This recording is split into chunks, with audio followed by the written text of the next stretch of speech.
Início da segunda carta de São Paulo aos Coríntios.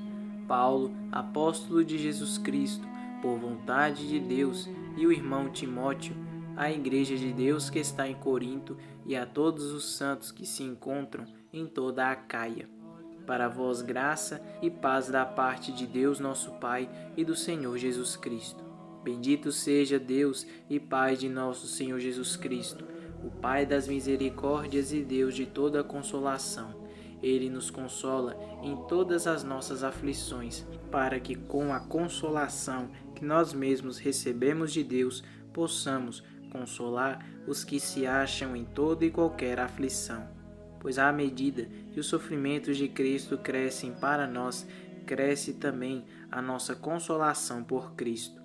Se estamos em aflições, é para a vossa consolação e salvação. Se somos consolados, é para a vossa consolação. E essa consolação sustenta a vossa paciência em meio aos mesmos sofrimentos que nós também padecemos. E a nossa esperança a vosso respeito é firme, pois sabemos que assim como participais dos nossos sofrimentos, participais também na nossa consolação.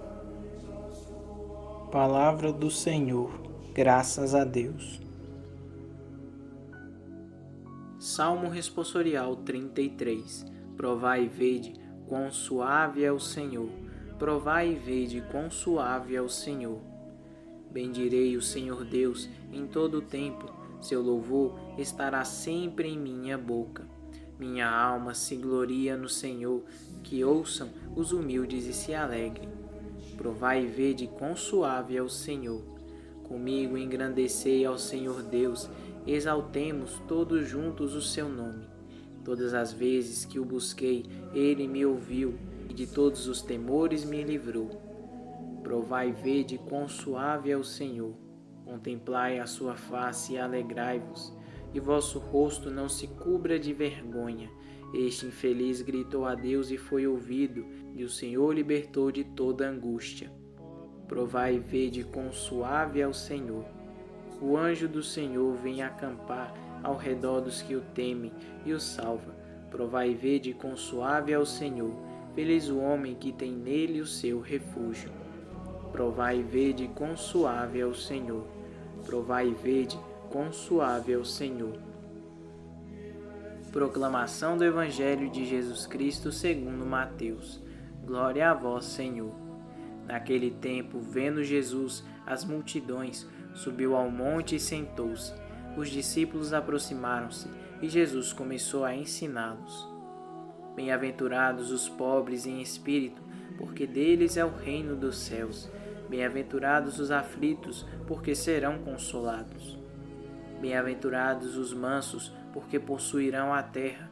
Bem-aventurados os que têm fome e sede de justiça, porque serão saciados. Bem-aventurados os misericordiosos, porque alcançarão misericórdia. Bem-aventurados os puros de coração, porque verão a Deus. Bem-aventurados os que promovem a paz, porque serão chamados filhos de Deus. Bem-aventurados os que são perseguidos por causa da justiça, porque deles é o reino dos céus. Bem-aventurados sois vós, quando vos injuriarem e perseguirem, e mentindo, disserem todo tipo de mal contra vós por causa de mim. Alegrai-vos e exultai, porque será grande a vossa recompensa nos céus.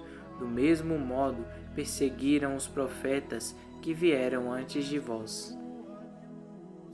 Palavra da salvação. Glória a vós, Senhor. Retomando o caminho da vida espiritual no tempo comum, a Igreja começa a ler novamente os Evangelhos em sequência. Por isso, retomamos nas homilias semanais o Evangelho de São Mateus. Começamos hoje com um belíssimo texto que inicia o Sermão da Montanha. São as bem-aventuranças. É providencial tratar desse tema no início de junho, mês do Sagrado Coração de Jesus, exatamente na semana em que celebramos a festa do Sagrado Coração. Por quê? Porque bem-aventuranças são uma espécie de fotografia do coração de Jesus. Antes mesmo de ler as bem-aventuranças como dirigidas a nós ou aos santos, é importante ver nelas uma revelação da alma de Cristo, porque é disso que se trata. É importante primeiro ter ideias claras a respeito de Cristo. Ora, do que estamos falando quando falamos do Sagrado Coração de Jesus, da alma de nosso Senhor?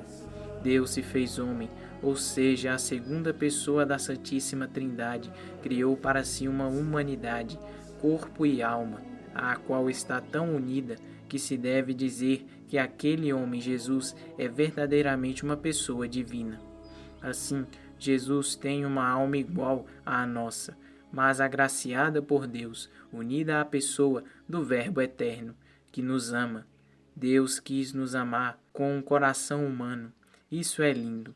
Deus, amor infinito e eterno, quis nos amar com uma alma humana e dirigir-se a nós para que, vendo o amor de Cristo, também nós tenhamos a nossa alma transformada e configurada à dele. Olhando para o coração de Jesus, essa alma sublime que quer tocar em nós para nos tornar semelhantes a si, o nosso próprio coração vai se moldando ao dele.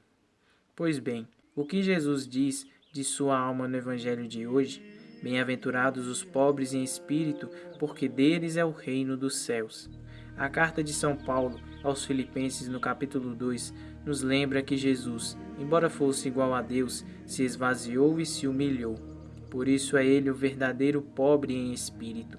A alma criada deve pôr-se diante de Deus com temor e tremor, sabendo de sua pequenez e da majestade divina. Ora, quando fazemos nossa alma pequenina, pobre em espírito, Deus não resiste e derrama sobre ela os tesouros do seu reino. Daí se vê porque Jesus recebeu de Deus a capacidade de amar infinitamente.